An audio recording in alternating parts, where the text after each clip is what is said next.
Bible on Psalms 132, verse 16. Praise the Lord. I will also clothe her priest with salvation, and her saints shall shout aloud for joy. Yes.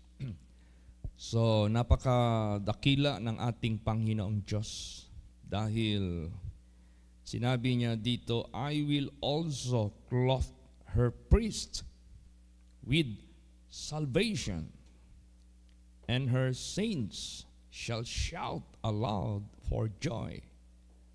Priest is plural. Saan man naroroon ang mga sanctuaries, saan man naroroon ang mga churches, saan man naroroon ang mga believers na nilagyan ng ating Panginoong Diyos ng mga preachers, tagapagbigay ng banal na salita ng Diyos, dadamtan niya ang kanyang mga priest with salvation. Hindi pwede na ang mga ginagamit ng Diyos na kanyang mga lingkod to handle the Word of God, sila ay walang kaligtasan. Hindi pwede yun. Kinakailangan sila yung unang ehemplo na merong kaligtasan. Dahil sila yung gagamitin ng Diyos sa pagliligtas ng mga tao sa sanglibutang ito. So kung merong kaligtasan ang nagbibigay ng banal na salita ng Diyos, dahil ang Diyos ang siyang nagdamit sa kanila ng righteousness, hindi not necessarily lagi kami nakaputi. But that cloth of righteousness, yan yung katuwiran ng Diyos na natutupad sa mga priest o sa mga pastors o sa mga lingkod ng Diyos para ito ibahagi sa mga tao, para yung mga tao maging saints sila. Pag sinabing saints, ang ating nai-imagine si San Pablo, si San Pedro, yung mga ganon.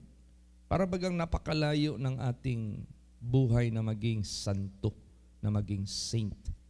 Yun pala, habang tumatagal tayo sa pagpakinig ng banal na salita ng Diyos, dapat pala tayo maging mga saints din. Bakit? Dahil ang pagpatawad ng Diyos sa buhay natin is absolute, complete. Though your sin be as scarlet, they shall be white as snow. Dahil ang katuwiran ng Diyos na tinuturo niya sa atin, this is perfect. The law of the Lord is perfect, converting the soul. Dahil ang buhay natin, pag nandyan na tayo kay Lord Jesus Christ, bago ka na. You are a new creature. All things are passed away. Behold, all things are become new. So, ibig sabihin yan, hindi imposible na maging saints ang mga believers. Subalit, yung tagapagbigay ng salita ng Diyos, yun muna ang dadamtan niya ng cloth of salvation. Cloth of righteousness. Para sa ganun, yung mga saints, yung mga believers, yung mga tagapagpakinig, yung mga anak ng Diyos, sila rin, damang-dama rin nila ang kaligtasan. Alam mo, pag dama mo yung kaligtasan, ano bang nabati nimo ang kaluwasan sa imong kinabuhi, nabati nimo ang kapasayloan, nabati nimo ang kahinluan sa imong kinabuhi, malipayon ka. Wala kay kaadlukan, wala kay kagulanan, naa sa imo ang balang espiritu, malipayon ka. So, ganun po ang buhay natin. Dapat tayo maging masaya dyan sa Panginoong Diyos dahil sa Kanyang pagliligtas sa atin lahat. Praise the Lord. Basahin natin ang Psalms 132 verse 9. Praise the Lord. Let thy priest be clothed with righteousness, and let thy saints shout for joy. Yes. Dapat maging masaya ang mga anak ng Diyos dahil sa kapatawaran na ating naangkin, dahil sa katuwiran na ating tinaglay sa ating Panginoong Diyos. Kung baga pa, nung una, Wala sa vocabulary natin yung maging saint tayo. Nung una, parang wala sa isip natin na maging kabahagi tayo sa mga santo o sa mga banal o sa mga anak ng Diyos na may privilege makapasok sa Kanyang kaharian. May privilege kung mag-pray tayo sa Kanya, dinggin tayo. Nung una, para bagang akala natin yung pari lang ang santo, ang pari lang ang mag-pray, ang pari lang ang dinggin. Yung pala, hindi. Lahat mga anak ng Diyos, maging saint ka. Nagsimula sa mga naglilingkod na nagbibigay ng banal na salita ng Diyos, papunta sa inyo lahat. Ngayon, sa buhay natin, maging watchful tayo, maging prayerful tayo. Bakit? Tayo yung gustong ibuwal ng kaaway. Tayo yung gustong tumbahin ng kaaway. Tayo na naka-obtain na ng righteousness ng Diyos. Tayo na naka-obtain na ng kapatawaran ng ating mga kasalanan. Tayo na naka-obtain na ng bagong buhay diyan kay Lord Jesus Christ. Tayo yung gustong ibubuwal. So anong gagawin natin? Yung sinabi ni Lord Jesus sa mga disciples niya, watch and pray always, that ye enter not into temptation. For the spirit is willing, but the flesh is weak. So na-identify ni Jesus anong bahagi ng ating katawan na mahina. Na-identify ni Jesus Christ sa ating buhay anong bahagi na malakas. So itong ating kaluluwa ang siyang willing na makasunod sa kanyang banal na salita, yan yung palakasin natin. Yan yung sundin natin, walk after the Spirit.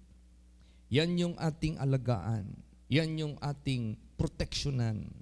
Kaya kailangan ma-preserve ang righteousness, ma-preserve ang cloth of salvation sa bawat isa sa atin para tayo'y laging masaya, laging mapayapa, laging dinidinig ng Diyos, at tayo'y laging kinakasiyahan ng Diyos na gamitin niya para sa kanyang gawain sa sanglibutang ito.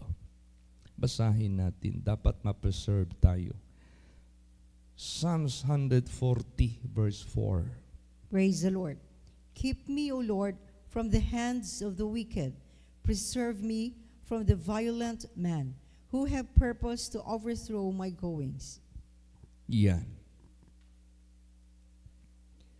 Ingatan mo ako, Panginoon, mula sa mga kamay ng mga masasama. I-preserve mo ako mula sa mga violente na mga tao na walang ibang kanilang ulay laing laraw sa ilang hunahuna, kundi laglagon ang atong pagpanginabuhi. Wala silang ibang objective but to overthrow our goings. No? Ano ba yung goings natin? Yung righteousness, yung salvation na dinamit na ni Jesus sa atin, yun ay gusto nilang dungisan, gusto nilang rumihan. Kaya kailangan tayo ma-preserve, kailangan tayo ma-sustain, kaya kailangan tayo maging prayerful. Keep me, O Lord, from the hands of the wicked. Preserve me from the violent men who have purpose to overthrow my goings. Kaya, nandyan na sa atin yung pagiging watchful and prayerful. Pray without ceasing. Nalala niyo si Peter. Peter, sabi ni Lord Jesus, I pray for you that your faith fail not, because Satan would like to sift you as a wheat. But if thou art converted, strengthen thy brethren. Naalala niyo yung revelation na binasa ko kahapon ng evangelistic service. Sabi doon, importante kayo lahat, mga anak ko, dito sa mundo. Dahil sa pamagitan ninyo, ang mga tao na nasa kadiliman, magkakaroon sila ng magandang pagkakataon na maituwid ang kanilang puso at isip. So, Pag tayo na-converted, hindi nag-fail yung ating faith, hindi nag-fail ang ating spirituality, tayo yung gagamitin ng Diyos to convert others. Praise the Lord. Kaya importante tayo. Importante tayo. We are so very important na huwag tayong mapahamak. Gusto ng ating Panginoong Hesukristo na ma-preserve tayo. Yung cloth of salvation manatili sa atin. Kasi magkukrusada pa tayo. Mag-share pa tayo. Yung lahat ng mga pastors, mag-aalaga pa ng mga tupa. Yung mga tupa, magsisave pa ng marami pang mga kambing na maging tupa din sila. Para sa ganun, marami ang madadamtan ng kaligtasan. Praise the Lord. Alam mo tayo, minsan pag may kinakasal ako, usually, mauna talaga yung solemnizing officer representing the servant of God. Sinundan ng groom. Ang pinakalas, yung bride. Pag ang bride na ang magmarcha papasok, pinapatayo ang lahat ng mga tao. O magsitayo ang lahat while the bride is coming in. So, yung bride talagang dinamtan ng husto. White and clean, fine linen. Ayusin talaga yan. So, ganun din yung spirituality natin para tayong mga bride na cloth with white righteousness of God. Piniprepare tayo ng Diyos para sa kanyang pagbalik. So, ganun kami na mga ginagamit ng Diyos, always prepared. Ganun din kayo na mga anak ng Diyos, always prepared. So, dapat prayerful, watchful all the way. Basahin natin. Isaiah 61 verse 10. Praise the Lord. I will greatly rejoice in the Lord. My soul shall be joyful in my God, for he hath clothed me with the garments of salvation. He hath covered me with the robe of righteousness, as a bridegroom decketh himself with ornaments, and as a bride adorneth herself with her jewels. Yan. They are being decked. They are being clothed. They are being well prepared with all the white clothing. Praise the Lord. The beautification. Bakit? Inahanda tayo sa pagbalik ng ating Panginoong Hesukristo. What kind of beauty we should wear? It must be the beauty of holiness. It must be the beauty of the Lord. Yun yung isusuot natin. Kahapon may mga inintroduce sa akin na gustong magpabaptize. Praise the Lord. So, ibig sabihin yan, they are entering into a life, such life that is beautiful sa paningin ng Diyos, that they may serve God together with those children of God na nagsiserve na sa Kanya. So, anong gagawin pag nagpabaptize ka? Yung beauty of the Lord na ang isusuot mo. Hindi na yung dati mong mga pagkatao.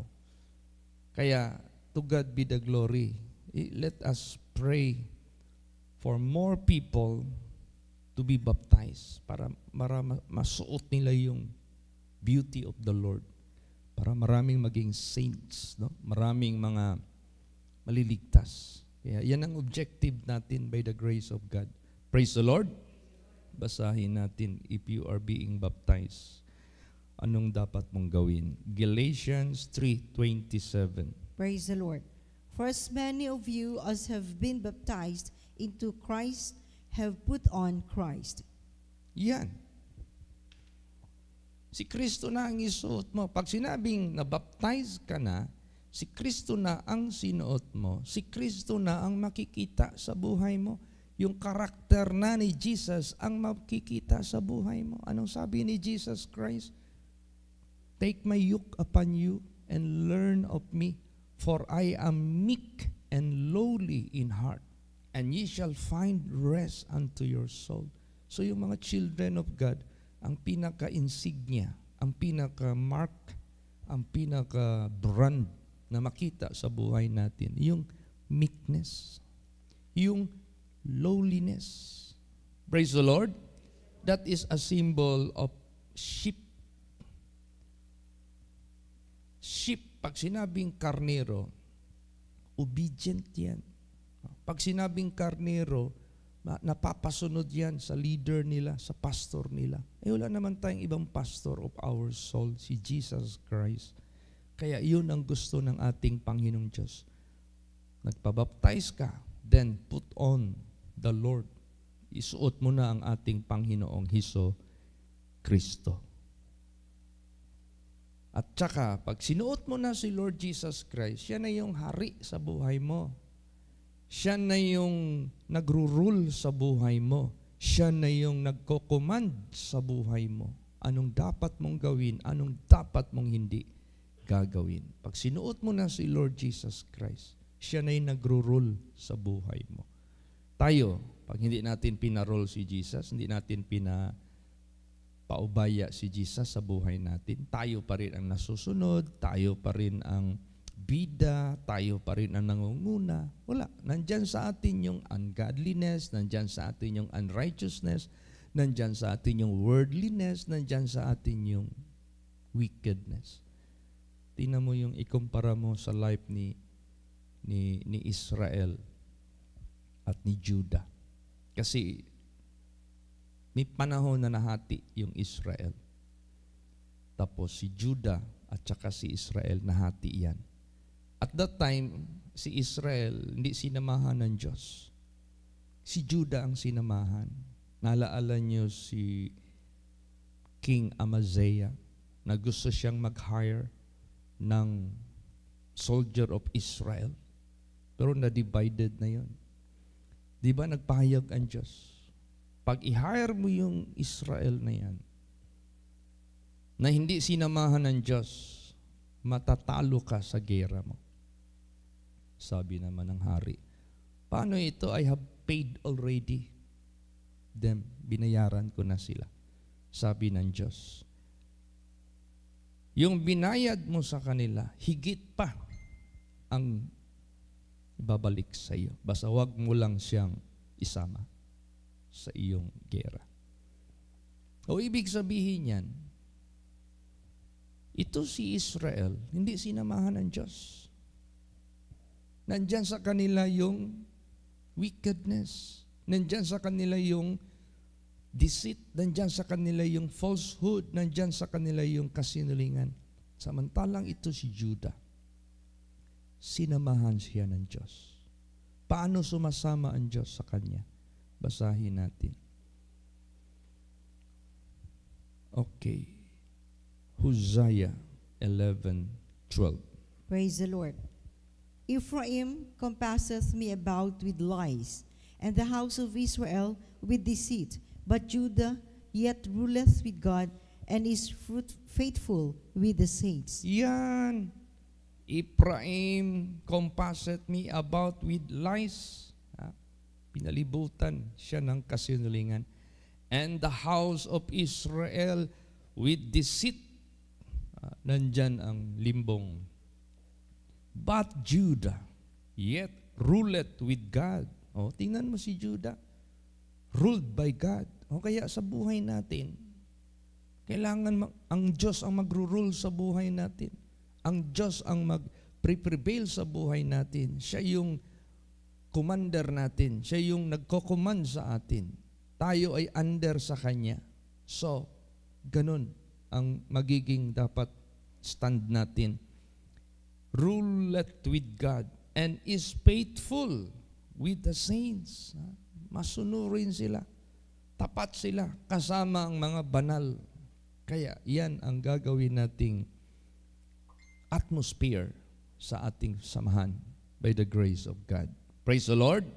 Para lahat tayo clothed with salvation. Para tayo lahat, yung salvation, yun yung karakter na gishare ng Diyos sa buhay natin para maligtas din tayo. Ano bang karakter ni Jesus Christ? Basahin natin. John 16:24. Praise the Lord. Hitherto have ye asked nothing in my name.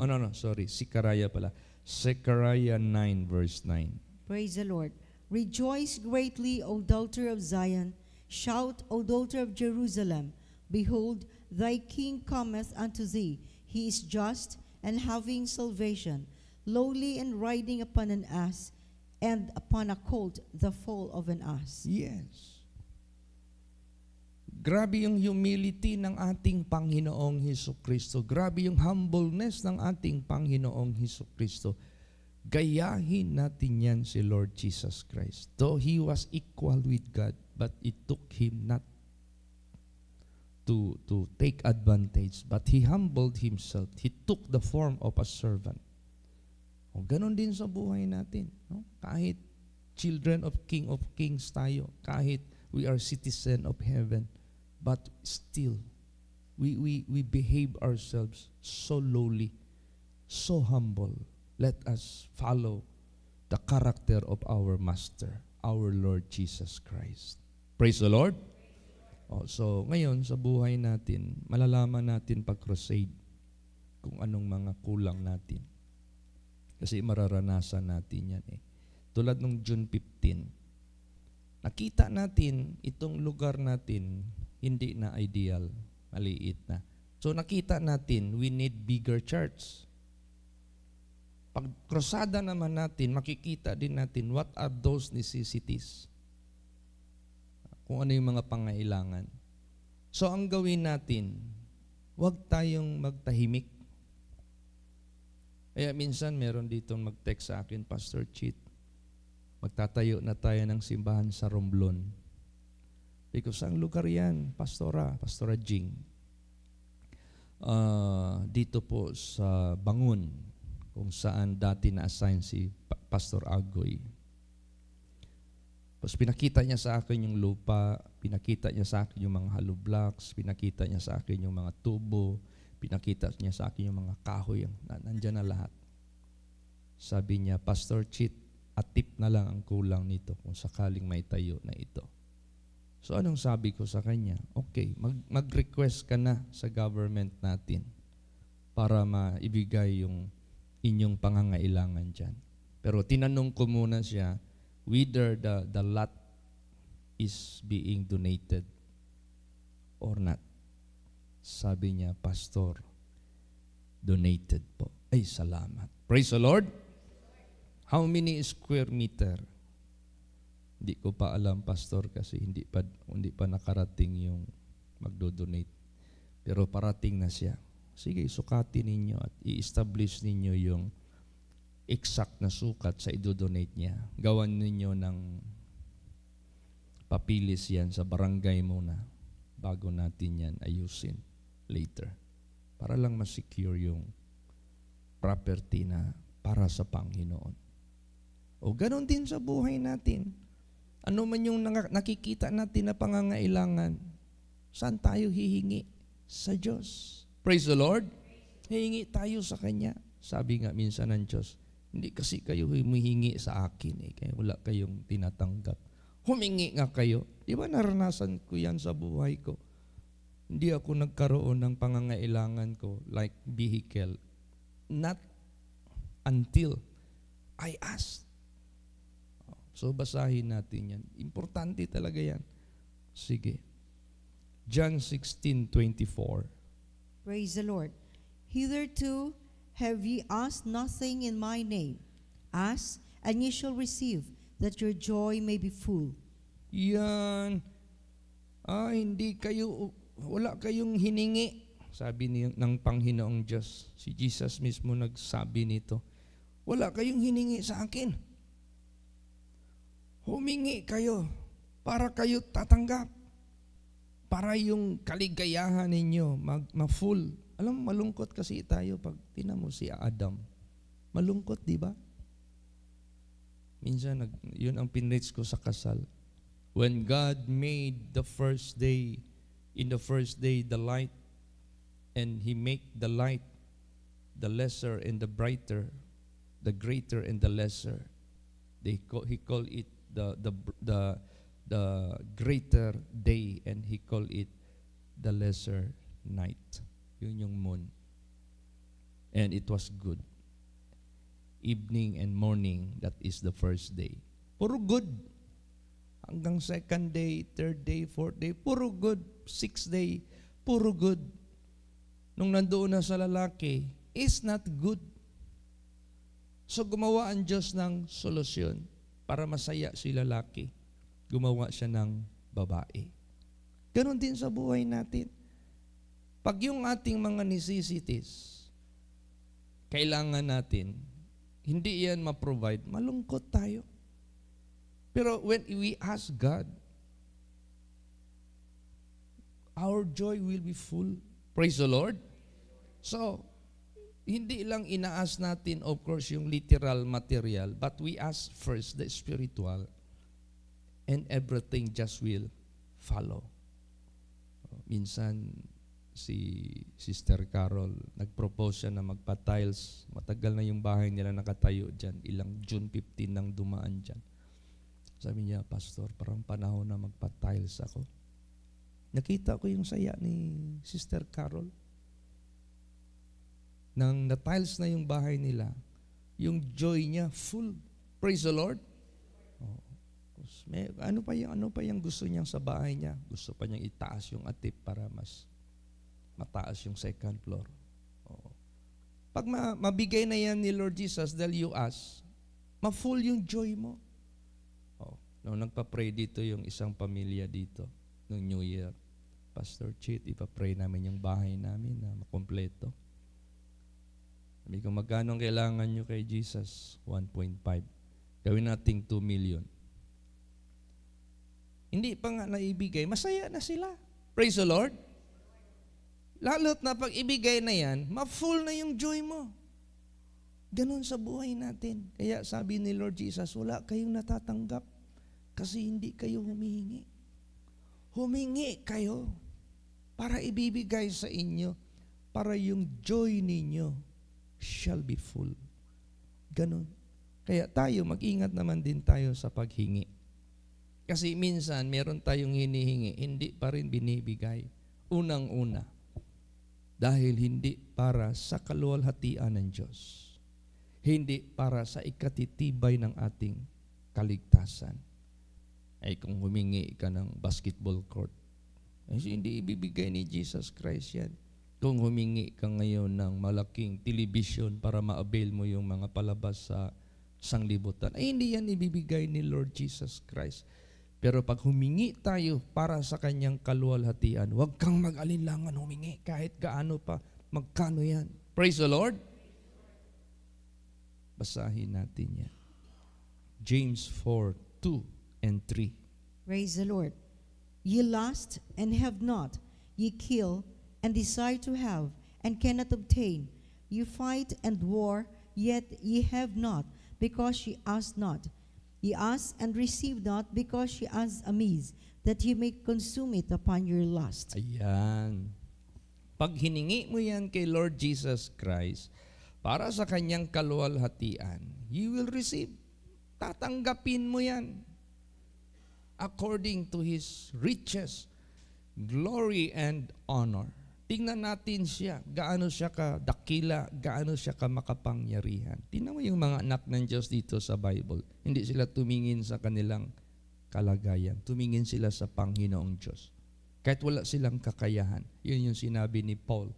I rather rejoice in my infirmities, in my necessities, because when I am weak, I am strong. Bakit? Tingnan mo yung children of God. They cannot divide the sea to make instant highway. But when they are weak and helpless, they became strong. They were able to cross the Red Sea. Ganon din sa buhay natin. Para bagang, Pastor, hindi na namin matatapos itong bahay, natayo na yung mga poste. Ang laki pa ng kailangan. O weak ka kasi malaki yung pangailangan mo. Ask in prayer. When you are weak, you will be strong. Bakit? Makayanan mong gawin ang dapat mong gustong mangyari. Basta i-ask mo lang kay Lord Jesus Christ. Praise the Lord. O, ganun din sa malaking simbahan na ipipray natin kay Lord Jesus Christ. So that every June 15, this will never remain the same problem. Sinurbay ang mga anak sa Diyos. After 50th year anniversary natin, marami tayong mga nakita na hindi naman masasabi nating failure kasi hindi naman natin sinadya yun. Talagang hindi natin na maximize ng husto yung daily na serving na mga pagkain dahil we do not expect such volume of people. Hindi gaanong na foresee. So, to make that matters, not the same problem, let us ask the Lord Jesus Christ, such His guidance, such His blessings, such His wisdom para ma-address lahat. At hindi lang yung pagkain ang pinag-uusapan dito. The space where our venue that will hold the so-called anniversary, dapat enough ang space. Para sa atin, too pricey, yung bang mahal. Huwag na tayong tumingin sapagkat we are so weak i-compare sa ating necessity. Diyan tayo maging strong. Praise the Lord. Let us rather rejoice in our infirmities, in our necessities, in our yung lahat ng ating kahinaan. Because when we are weak, we will be strong. Bakit? Diyan kikilos yung power ng Diyos. Diyan magpapakita ng miracle ang Diyos. Diyan magpapakita ng grant ang Diyos. Ang Kanya lang hinihingi sa atin, ask. Imagine that. Simple lang yung hiningi ng Diyos para maging complete yung joy natin. Just ask. Praise the Lord. Humingi kayo sa akin. Eh ngayon, kung wala kang faith sa Diyos, hindi ka maka-ask. Kung hindi ka worthy sa harapan ng Diyos, you are not deserving to be granted. Kaya, kailangan yung cloth of salvation, cloth of righteousness. Hindi ito mawala sa buhay natin. Gustuhin man tayong tumbahin ng masamang espiritu, huwag natin itong pahintulutan.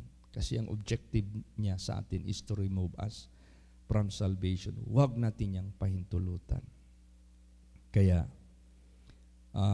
iba kasi na tayo ay magkatipon-tipon. So, sinorvey, kinuna lang ng kunting opinion. Oh, will you go again to Davao to attend June 15? Yes, we will go. So, ang ini-expect ngayon, the same number we had last time might be the same or more pa. Praise the Lord. Ang darating. So, ibig sabihin yan, ang spirituality ng mga anak ng Diyos are being strong. Mas nagpaibabaw yung spirituality. So we will ask, tayo dito sa Davao Congregation na usual na nag-host dito, nakita natin yung pangangailangan. Kaya atin itong hingiin sa Panginoong Diyos. Praise the Lord. Hindi naman natin pinasabihin, limit lang ha, bawal mo na magpunta yung marami. Hindi naman pwede. Bakit? Mas feel nila ang kasayahan pag actual silang mandito. Praise the Lord. Parang tayo ba? May mga pinupuntahan tayo na malalayo, kahit malayo. Pero dahil feel mo yung kasayahan, feel din ng ating pupuntahan na mas masaya. Pag nakikita tayo, actual.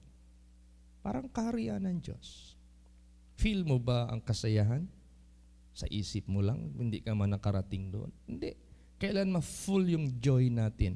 If we see Jesus sitting on His throne if we see Jesus seeing us together. Iba yung personal na makikita tayo. Kaya hindi pwede mahinto yung pag-ask natin sa mga pangangailangan natin. Sinabi na yan ni Jesus, hindi kayo nakatanggap because you didn't ask. Therefore, ask that you may receive and your joy shall be full. Both yan, temporal and above all, eternal. We will never stop asking God because as we go forward, tumataas yung challenges sa buhay natin. And God is the highest. There is no above Him. So since He is the highest, He is capable to give anything we ask. Kaya nga ang sinabi dyan, ask anything. Praise the Lord. Kahit pa yung hingiin natin, hindi kayang i-accommodate ng earth, kayang ibigay ng Diyos yan. Imagine that. Ask anything. Ayan, ang liliit lang yan. Minsan, maggamit ako ng Google Map. Inaano ko yung church location. Pag inilayo ko na, ang liit lang pala ng area natin dito. Tapos yung church dyan, di tayo convince na kayang ibigay ng Diyos. Ang liit lang pala. Praise the Lord. So this is challenge to us. Maliwanag ang sinabi dyan ni Lord Jesus Christ. So, last verse, basahin natin. 2 John 1 verse 12. Praise the Lord. Having many things to write unto you, I would not write with paper and ink, but I trust to come unto you and speak face to face, that our joy may be full. Yan. Iba talaga yung makarating ka sa harapan ng mga anak ng Diyos dahil yung joy nila will be full. No? Kaya itong visitation natin, importante ito. Mapi-feel ng mga children of God na binibisitahan natin. Full yung joy nila, makita lang tayo personally. Because we are not bringing anything but the mighty presence of God. We are not bringing anything but the power of God. Kaya, hindi natin masisi. So, we should not stop asking God. Praise the Lord. Kung ano yung nafe-feel natin, ano yung nakikita natin na necessity. Ask that you may receive and your joy will be full.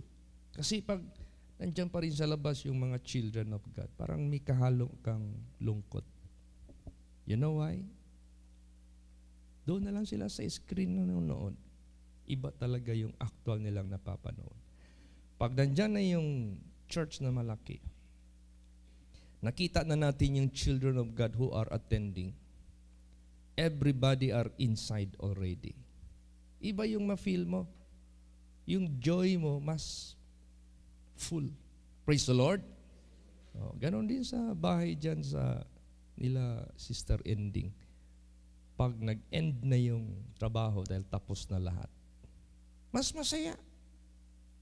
Ang may-ari ng bahay, sabihin mo, praise the Lord. Finish na finish yung bahay. Kompleto lahat. Pintura ng loob at labas. Yung atip na color roof. Tapos yung, yung sandayong. Lahat kompleto. Pagpasok mo sa loob, kompleto ang gamit. Walang kulang. Yung kitchen, bago lahat. Yung lahat ng mga shower room, puro bago lahat. Diba yung joy mo is full?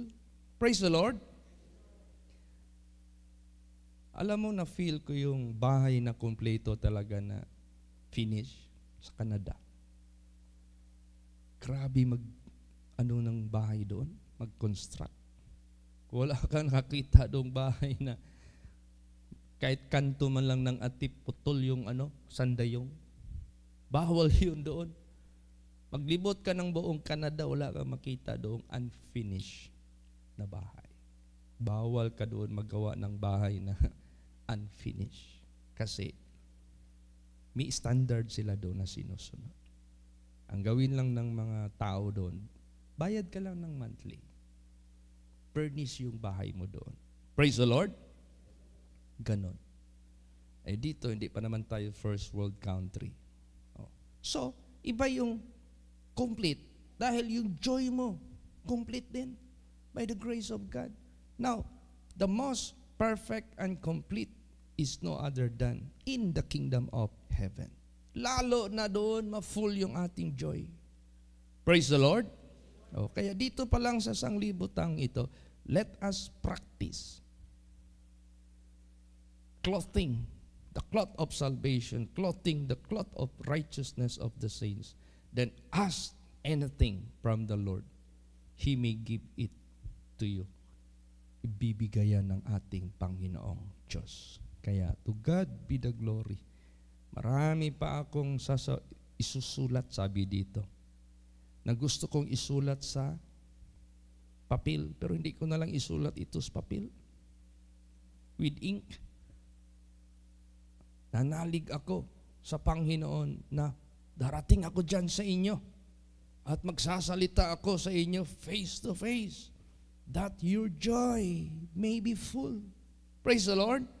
Kaya yung mga anak ng Diyos na gustong mag-attend dito, ang purpose nila dyan, to have face to face with us so that their joy will be full.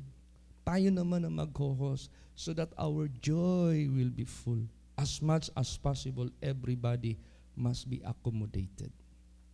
Everybody must be fed. Everybody must be well. Maganda ang magiging sa kanila, kalagayan. So, saan tayo kukuha ng lakas? Saan tayo kukuha ng pangailangan natin? Si Jesus nagsabi, di kayo tumanggap, hindi kayo nag-ask. Ask, and it shall be given to you, that your joy will be full. Praise the Lord. So, it is a matter of asking and protecting the cloth of salvation. 100% yan. Hindi tayo masubo, hindi tayo mag-uul, hindi tayo maging malungkot dahil ibibigay ng Diyos ang ating mga necessities. And our joy will be full. Paranasin din tayo ni Jesus sa ganyang joyfulness. To God be the glory. Praise the Lord. Magsitayo po ang lahat.